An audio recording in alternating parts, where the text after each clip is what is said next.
사랑은 하는 것이 아니라 사랑이 있어야 합니다. 사랑을 안 해본 사람은 없을 거예요. 근데 사랑이 없는 사람은 간혹 있습니다. 그래서 저는 사랑은 안목이다 그렇게 생각해요. 모든 것이 사랑으로 보여져야 그게 진짜 사랑이다.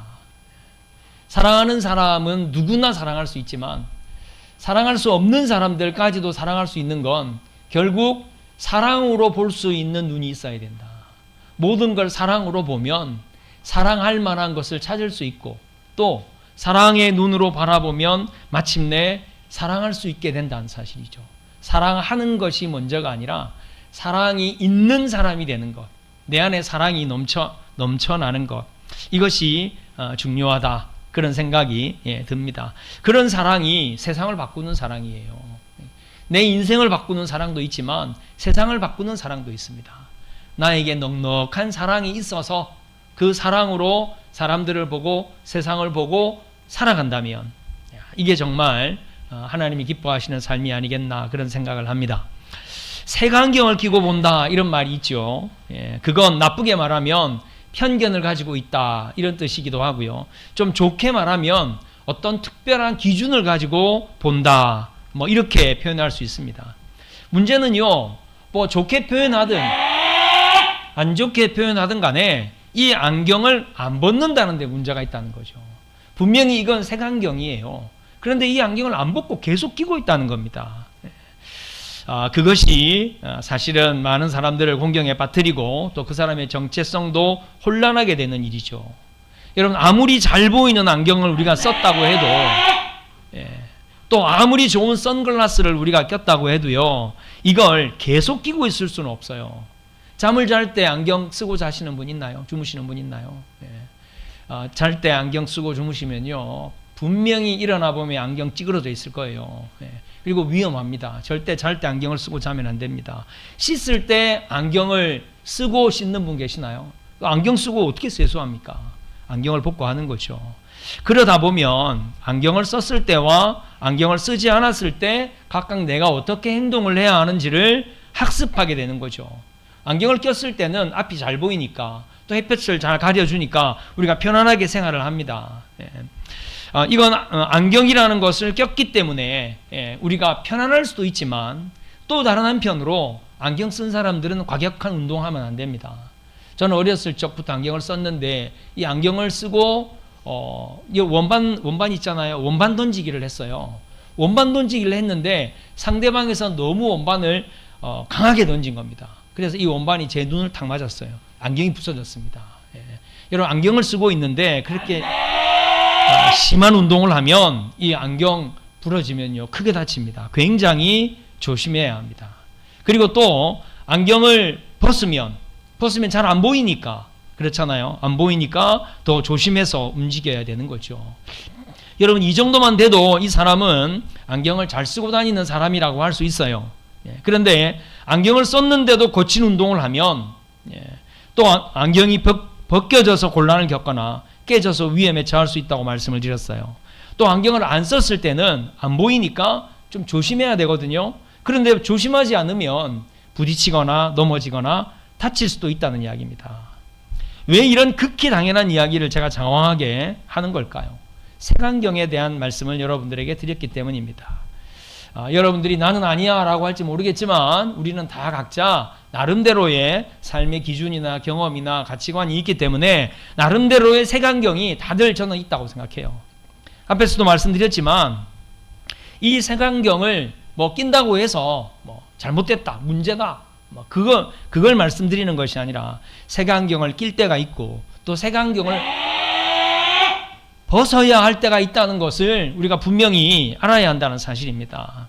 선하고 성실하고 열정적인 사람이 어떤 특별한 안경을 썼을 때만 그렇게 된다면 그게 정말 그 사람의 모습이겠느냐 하는 거죠. 그 안경이 벗겨지는 순간에 그 사람의 본심이 드러나오겠죠. 이런 경우가 너무 많은 것 같아요. 아주 친절하게 뭐 가게에서 손님을 접대할 때는 그렇게 친절하게 이야기를 해놓고 손님이 딱 나가고 나면 나가자마자 손님 욕을 하는 거죠. 그러면서 손님이 또 무슨 일이 있어서 갑자기 들어왔는데 자기 욕을 하고 있다. 이러면 그 가게 가고 싶겠어요? 우리가 어떤 안경을 썼을 때만 성실하고, 우리가 안경을 썼을 때만 또 친절하고, 그 안경을 벗는 순간에 우리가 만약 다른 사람이 되어버린다면, 여러분, 이것이 정말 우리의 정체성에 대혼란을 가져다주는, 또 온전하지 못한 그런 모습이 아닐 수가 없다는 거죠. 물론 주어진 상황이나 환경이나 장소를 적절히 잘 적응해서 행동하는 것은 필요합니다. 하지만 그것이 그때나 그 장소에서만 하는 것이라면 우리 안에의 진실성은 계속해서 혼란에 빠질 수 있는 거죠. 아주 영리하게 잘 포장된 내 자신을 만들어가고 있는 이런 모습이다라는 겁니다. 사물을 이해하고 판단하는 것도 마찬가지라고 생각합니다. 얼마든지 상황에 맞게 대처하고 대응할 수 있습니다. 하지만 옳은 것, 그른 것, 정의, 불의, 이것을 우리가 어떤 상황에 맞춰서 불의한 건데도 이게 정의가 되고, 정의로운 건데 불의한 것이 된다면 이게 어떻게 되겠느냐 하는 것이요. 여러분, 참 세상살이가 만만치 않습니다. 누가 얼마나 더 유연한 처세술을 발휘해서 적당히 두루뭉술하게 잘 섞여서 살아가느냐, 뭐 이게 지혜롭게 사는 것처럼 지금 여겨지고 있는 건 아닐까요? 뭐 그것이 그렇게 나쁜 거다라고 제가 말할 수도 없어요. 우리가 잘 아는 황희정승이 어떤 사람의 말을 들어보니, 야, 그래, 네 말이 맞구나. 다른 사람이 다른 이야기를 하는데도, 그래, 네 말도 맞다. 너도 맞고 너도 맞다. 우리가 잘 아는 일화이잖아요. 그렇게 살면 큰 부딪힘 없이 우리가 살 수는 있겠죠. 그런데요, 그렇게 하면 안 되는 것이 있다는 겁니다. 적당한 색안경을 끼고 보면 안 되는 것이 있다는 거죠. 그게 뭐냐면 바로 하나님의 아들 예수 그리스도께서 하나님 아들을 우리에게 보내셔서 우리의 유일한 구주가 되셨다는 이 복음, 이 구원의 이 진리. 여러분, 이것은 우리가 무슨 안경을 썼든지 간에, 우리가 친절의 안경을 썼던, 또는 우리가 근엄함의 안경을 썼던, 또는 여러분들이 가지고 있는 다양한 신념이나 다양한 생각들의 안경을 썼던 간에, 그것을 꼈다고 해서 이 진리가, 이 복음이 우리에게서 혼란해져서는 안 된다는 사실이에요. 요한복음 14장 6절, 예수께서 이르시되 내가 곧 길이요 진리요 생명이니 나로 말미암지 않고는 아버지께로 올 자가 없느니라. 예수님이 아니면 어느 누구도 하나님께로 갈 수가 없다는 사실이에요. 사도행전 4장 12절, 다른 이로서는 구원을 얻을 수 없나니 천하 사람 중에 구원을 얻을 만한 다른 이름을 우리에게 주신 일이 없습니다. 할렐루야. 예수님 말고는 구원을 얻을 수가 없다는 사실이에요. 오직 예수님만 우리를 구원하시는 분이라는 사실. 이 결단과 이 고백은 우리의 어떤 삶의 연장에서도 흔들림 없이 변함없이 우리를 통해서 선포되어야 하고, 또 우리가 보는 모든 것에 대해서 늘 이것을 두고 보아야 한다는 사실이죠. 이 진리를 기준으로 볼 수 있어야 한다는 겁니다. 이 믿음과 안목은요, 어떤 특별한 안경으로 보이는 게 아니에요. 안경으로 보이는 게 아닙니다. 처음에 말씀드렸던 것처럼 안경을 언젠가는 벗게 돼 있어요. 안경을 낄 때와 안경을 벗을 때 그 생각과 그 판단과 그 행동이 달라진단 말입니다. 이건 안경으로 되는 게 아니에요. 저도 시력이 나빠서 어떻게 하면 시력을 좀 교정할 수 있을까 여러 가지 방법을 알아봤는데 딱 한 가지만 가능합니다. 저는 너무 고도근시라서 망막을 많이 깎아낼 수가 없어요. 지금의 대부분의 라식이나 라섹은 망막을 깎아내는 시술입니다. 그래서 저는 그게 안 되고 렌즈 삽입술이라고 하는 걸 하면 된대요. 이제 그 망막의 구멍을 4개를 뚫어가지고 거기다가 렌즈를 삽입해서 다시 접합을 하는 거죠. 그러면 내 눈처럼 아주 밝은 세상을 볼 수 있다. 안과 의사가 이야기를 하더라고요. 그런데 이제 제가 어디서 들은 이야기가 있거든요. 그 렌즈 삽입을 하면 백내장이 거의 90% 이상 온다는데 맞습니까? 그랬더니 안과 의사가 맞대요. 그 안에 렌즈를 삽입해 놓으면, 여러분, 우리의 신체에 이물질을 삽입해 놓으면요 반드시 부작용이 옵니다. 지금은 어떤지 잘 모르겠어요. 제가 오래전이긴 합니다만은. 그래서 백내장이 오면 어떻게 합니까? 그랬더니 의사 선생님은 아주 간단하게 얘기하더라고요. 그러면 백내장 수술하면 되죠. 너무 간단하게 이야기를 해서 저는 조금 적응이 안 됐습니다만은, 그게 완벽한 방법이 아니라는 이야기입니다. 나의 시선과 초점과 안목이 오직 예수 그리스도께로 맞춰져야 되는데 어떤 안경을 써야만 그것이 보이고 이 안경을 벗으면 예수님이 내 삶의 주인이시고 내 중심이라는 게 안 보이면 여기에 문제가 있다는 거죠. 우리는 예수 그리스도로 말미암아 새로운 피조물이 됐습니다. 예수 그리스도 안에 있으면 이전 것은 다 지나갔고 새로운 피조물이 됐다고 고린도후서 5장 17절에 우리에게 말씀하고 있지 않습니까? 새롭게 창조가 되었다는 거죠. 새로운 사람이 되었다는 이야기입니다. 그래서 새로운 눈을 가져야 한다는 이야기겠죠. 그래서 우리가 이 안목을 가지려면 예수님이 보여야 돼요. 예수님이 보여야 합니다. 여러분들이 지난 한 주간 지내면서 예수님을 보신 분 혹시 있으신가요? 손을 들라고 하면 곤란할 테니까 예수님을 보신 분이 있나요? 예수님을 도대체 어떻게 봐? 예수님 지금 하늘에 계시지. 그럼에도 불구하고요, 예수님을 볼 수 있습니다. 예수님을 보려고 해야 합니다. 예수님을 보려고 하는 열정이 우리에게 있을 때 우리는 수많은 상황과 또 수많은 사람들 속에서 예수님을 보게 된다는 거죠. 예수님을 볼 때 온전한 주님으로 봐야 되고요. 예수님을 볼 때 우리를 구원한 그리스도로 봐야 되고요. 예수님을 볼 때 하나님으로 봐야 합니다. 그렇게 예수님을 볼 때 비로소 나는 누구인가에 대한 분명한 해답을 찾을 수가 있어요. 지난 주일에 메타인식에 대한 말씀을 드렸어요. 내가 내 자신에 대해서 분명히 아는 것. 내가 알고 있는 것이 정말 옳은 것인지 아는 것. 그게 메타인식인데요. 우리가 예수님을 바라볼 때, 예수님을 제대로 볼 때 비로소 내가 누구인지를 알게 된다는 사실입니다. 오늘 우리가 읽은 본문도 예수님은 그것을 우리에게 말씀해 주고 계십니다. 이 말씀을 통해서 다시 한번 여러분들의 눈을 새롭게 창조된 예수님을 제대로 볼 수 있는 눈을 회복하시고 보아야 할 것을 보는 안목을 가지시기를 주님의 이름으로 축원드립니다. 첫 번째로요, 22절 말씀해 보면 내 아버지께서 모든 것을 내게 주셨으니 아버지 외에는 아들이 누구인지 아는 자가 없고 아들과 또 아들의 소원대로 계시를 받는 자 외에는 아버지가 누구인지 아는 자가 없나이다. 조금 복잡한 그런 어려운 말씀을 예수님이 하시는 것 같아요. 간단하게 정리를 해서 드리면 하나님이 아니면 하나님의 아들 예수님을 완전히 알 수 없고 또 예수님께서 가르쳐 주시지 않으면 하나님에 대하여 완전히 알 수 없다. 이 말씀을 하고 계시는 거예요. 이 말씀 안에 조금 편하게 이해하도록 정리를 해드리면 하나님만이 예수님을 아시는데 예수님도 하나님이기 때문에 예수님이 예수님 자신을 완전히 알고 계시고 당신에 대하여 완전히 알고 계시는 예수님께서 가르쳐 주셔야만 예수님에 대해서 알 수 있다는 이야기죠. 하나님은요, 하나님이시기 때문에 인간이 아무리 노력해도 하나님을 알 수 없어요. 어떤 시대건 어떤 나라건 어떤 민족이건 간에 종교가 없는 나라가 없었어요. 숭배하는 신이 없었던 그런 나라가 없다는 거죠. 그건 철학자들은 이야기해요. 변증학자들은 이야기하죠. 신이 정말로 있기 때문에 인간이 신을 추구하는 것이다. 이게 이제 변증학적인 이야기입니다. 신이 정말로 없다면 인간이 어떻게 신을 찾고 어떻게 신을 구하겠냐. 신이 있으니까 인간이 끊임없이 신을 찾는 거지.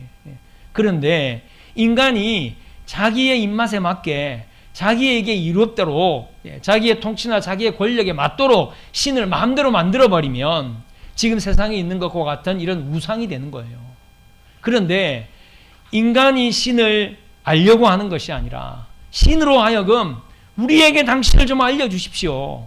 그렇게 구했을 때 하나님은 하나님 자신을 알려주시는 거죠. 하나님께서 그것을 위해서 이스라엘 백성들을 택하셨고요. 하나님께서 그렇게 하나님을 구하는 자들에게 하나님 자신을 보여주신 거죠.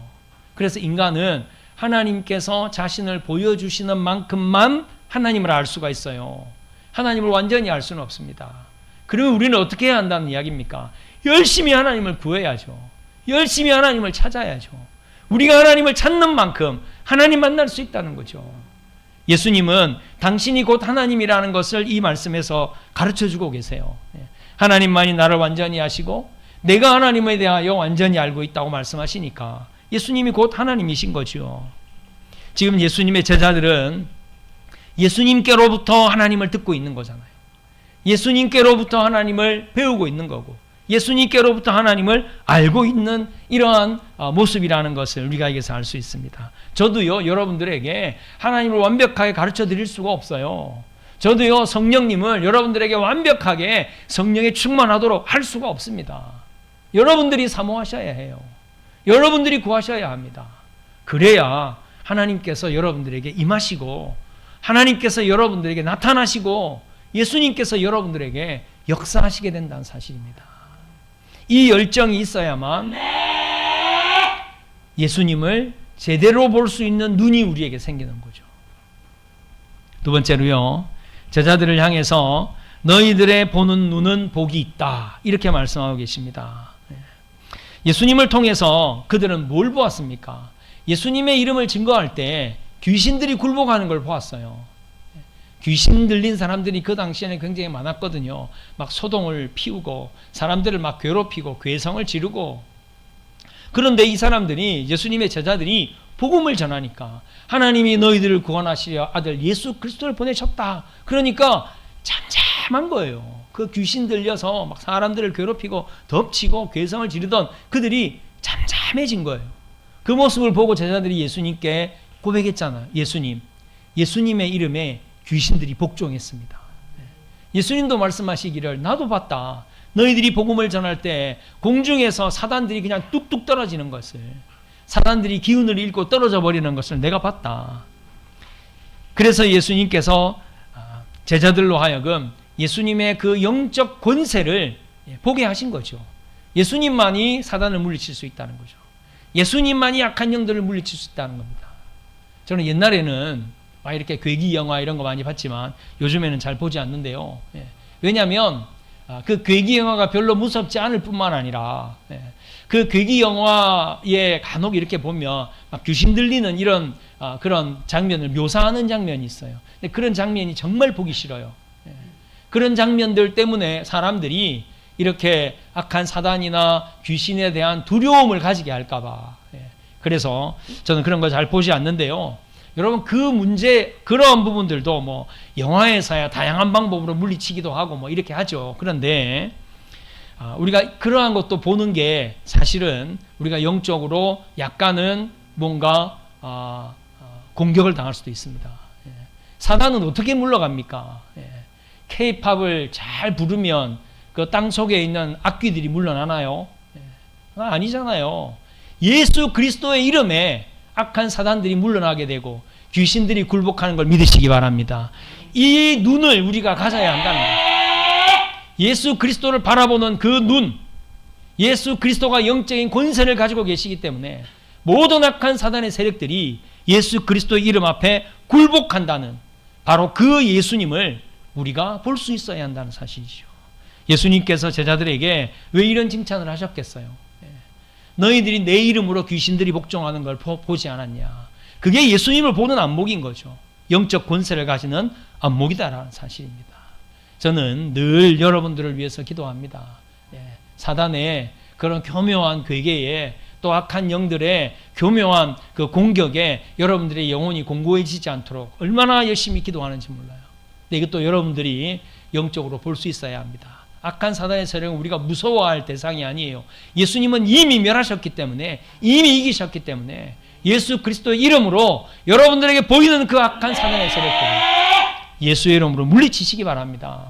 물리치면 사단의 권세들은요 다 떠나갈 수밖에 없어요. 예수 이름 앞에 그들이 단 0.1초라도 그들은 서 있을 수가 없습니다. 예수 그리스도의 이름이, 예수님이 어떤 권세를 가지고 있는지를 우리가 보아야 우리의 영이 깨끗해지고 우리의 영이 권능을 가지게 되는 거죠. 마지막 세 번째로, 세속의 눈으로는 그것을 절대로 볼 수 없다는 것을 예수님 말씀하십니다. 내가 너희에게 말하노니 많은 선지자와 임금이 너희가 보는 바를 보고자 하였으되 보지 못하였으며 너희가 듣는 바를 듣고자 하였으되 듣지 못하였다. 여러분, 선지자들은 어떤 사람이 선지자입니까? 하나님께서 주신 말씀을 그 백성들에게 전하는 자들이에요.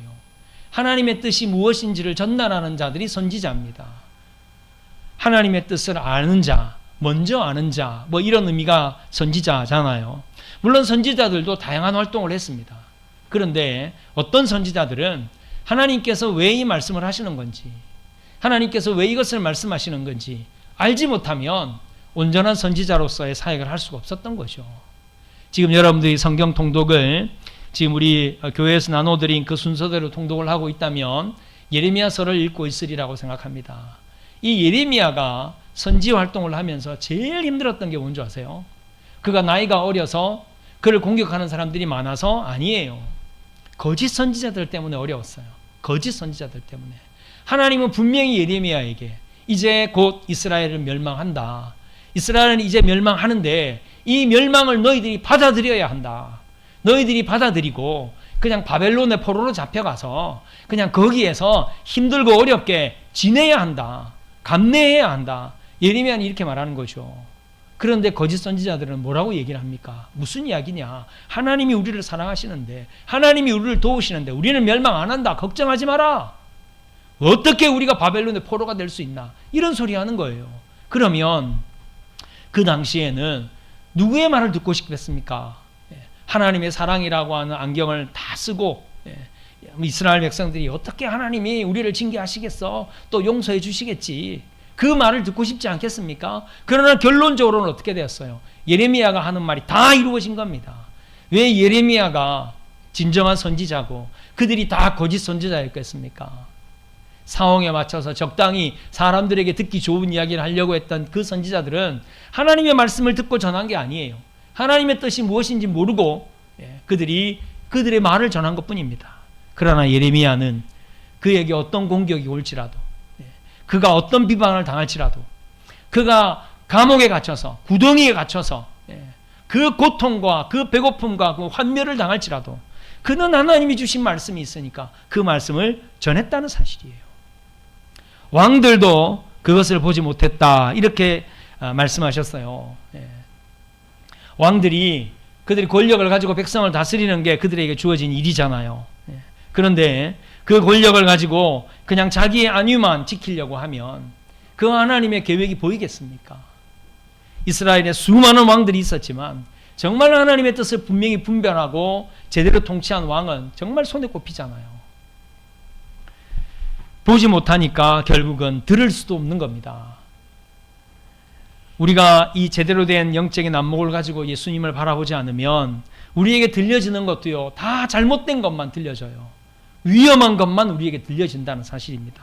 예수님을 제대로 보지 않으니까 잘못된 것이 들려지고 잘못된 것을 들으니까 내 중심은 혼란에 빠지고 흐트러지고 제대로 된 신앙생활을 하는 것이 아니라 오히려 세상 사람들에게 지탄을 받고 공격을 당하는 이런 모습으로 전락하고 마는 거죠.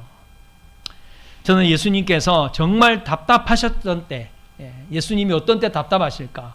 예수님은 정말 진리의 말씀을 하고 계시는데 도대체 그것이 무슨 뜻인지 알지 못하고 엉뚱한 소리 할 때 예수님 답답하셨으리라고 생각해요. 제가 보니까요, 이게 한두 개가 아니에요. 얼마나 많은지 몰라요. 생명의 양식을 말씀하고 계시는데 도시락을 준비 안 했는 줄 알고 도시락을 준비 안 한 걸 혼내는 줄 알았을 때 예수님 얼마나 답답하셨을까요? 변화산에서 변형이 되시고 이제 부활을 말씀하고 계시는데 아직도 엘리야를 찾고 있을 때, 그리고 그 자리에서 여기가 좋으니까 초막셋을 짓고 여기서 살고 싶습니다, 뭐 이런 소리 할 때 예수님이 얼마나 답답하셨을까요? 예수님은 십자가를 지려고 하는데 예수님 십자가 지지 않도록, 예수님 거기서 돌아가시지 않도록 우리가 군대를 일으키든지 우리가 칼을 준비하든지 절대로 예수님 십자가 돌아가시지 않게 하겠습니다. 그러면 누가 우리의 죄를 대속하냐 말이에요. 그리고 또 그렇게 십자가를 지시기 위해 준비하고 있는데 누가 더 크냐? 누가 더 나이가 많냐? 누가 먼저 제자가 됐냐? 누가 1등 제자냐? 그것 가지고 싸우고 있고, 또 제자 중에 어머니는 와가지고 당신이 왕이 되면 내 한 아이는 오른쪽에 한 아이는 왼쪽에 세워주십시오. 여러분 이런 소리를 하고 있으면 예수님이 얼마나 답답하셨겠느냐 하는 겁니다. 도대체 무슨 안경을 끼고 예수님을 보았길래 예수님이 왕이 될 거고 자기가 가장 큰 권력의 그 가장 오른쪽 자리를 차지하려고 그러고 있겠냐 하는 거죠. 조금 전에 5병 이하의 떡을 먹고도 도시락 준비 안 해온 것 때문에 예수님이 혼내고 있는 것처럼 느낀다면 여러분 이게 도대체 그들의 안목은 얼마나 아주 초보적인 이런 안목인가 하는 겁니다. 이건요, 우리가 그들을 탓할 일이 아니에요. 우리가 예수님을 바라보면서 도대체 뭘 구하고 있는가? 우리가 정말 예수님을 바라보면서 예수님께서 나에게 뭘 해주시기를 원하고 있는가? 우리가 이걸 돌아보면 정말 우리의 안목이 좀 바뀌어야 하지 않을까? 제자들의 이 안목이 언제 바뀌었습니까? 성령이 그들에게 임했을 때, 성령으로 말미암아 그들이 새롭게 거듭났을 때, 비로소 그들의 눈이 달라지고 예수님을 다르게 보고 이제는 예수님을 따를 때보다 더 열심히 땅끝까지 이르러서 복음을 전하지 않았습니까? 안목의 변화가 부흥의 역사로 이어졌어요. 바울도요, 바리새인이라고 하는 안경으로 예수님을 보니까 예수님은요, 아주 나쁜 사람이에요. 그러나 그가 다메섹으로 예수 믿는 사람들 붙잡으러 가다가 강렬한 빛을 만나고 꼬꾸라지지 않습니까? 그 빛 때문에 그는 아무것도 볼 수 없게 되었어요. 그리고 선지자 아나니아가 그에게 안수했을 때 눈에 비늘 같은 것이 벗겨졌다 그랬습니다. 그리고 나서 비로소 예수님을 바로 보게 된 거죠. 그 진리의 예수님, 구원의 예수님, 교회의 머리 되신 예수님을 그가 그렇게 평생도록 증거하며 교회는 땅 끝까지 대부흥의 역사를 맞이하게 됐다는 겁니다. 우리의 안목을 바꿔야 합니다. 우리가 보는 것의 의미를 바꿔야 합니다. 예수 그리스도의 사랑과 복음으로 모든 걸 볼 수 있어야 하고요. 그렇게 보면 세상은 아름답게 보이는 것이고요. 그렇게 볼 때 악한 사단의 괴계와 음흉함이 물러나게 되고 떠나가게 되고 하나님의 나라가 내 안에 이루어지고 나로 인해서 하나님의 나라가 확장되는 것을 믿으시기 바랍니다. 예수님을 온전히 바라보는 그 눈이 복이 있다 하셨어요. 우리 사랑하는 모든 성도님들의 눈이 복이 있는 눈이 되시기를 주님의 이름으로 축원드립니다.